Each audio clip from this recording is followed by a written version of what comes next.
The bride who wept with gratitude toward her mother. The day after her wedding, a young bride knelt before her new mother-in-law and asked, "What shall I do today?"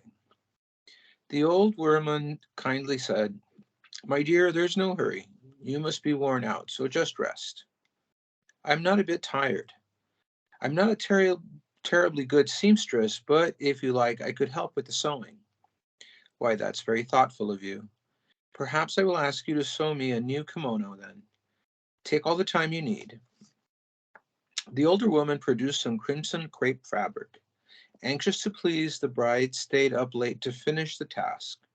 In the morning, she greeted her mother-in-law and said, "I finished the crepe kimono.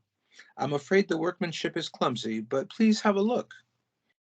The older woman was surprised at how quickly the kimono had been made, and doubly surprised when she saw the beautiful needlework. She was so pleased with the garment that she couldn't help taking it to show the neighbors. Happiness welled up in the bride, but at the same time, she wept to think of her own mother, who used to scold her day after day. "What kind of stitches are these? I never saw such a clumsy child." "You've got to apply yourself." Forced to rip out her stitches over and over again, she had been angry and resentful at the time. Yet now, thanks to her mother's scolding and strict training, her work had won her high praise. The young woman was struck for the first time by the thoughtfulness that lay behind her mother's actions and shed tears of gratitude. It is not hate that moves the hand striking snow from bamboo. Bamboo that is heavily laden with snow often bends and breaks. Striking the branch to clear the way, the snow allows the bamboo to thrive. So the story um, today, what I'm getting from it is the uh, trials that we undergo to learn something. Um, there's no way to learn something without applying yourself and making mistakes and being corrected and trying again and being corrected again. Eventually, it leads to proficiency. Uh, but while we're in the midst of that learning, it can be very difficult to accept the defeats, to accept the criticism, especially if it's given harshly.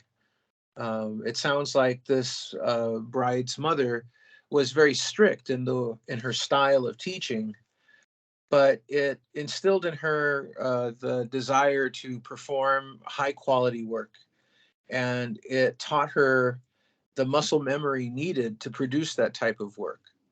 So when we look back at difficult experiences and see them as lessons that we've had along our way, we can appreciate them and have gratitude for those difficult lessons.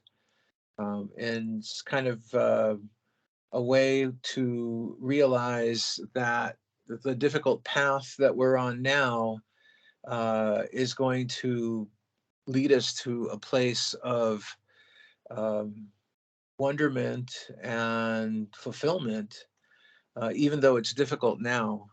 We'll look back on these difficult times and be grateful for them because they got us to the end point that we're searching for, which is happiness that does not abandon us. Well, that's our story for today.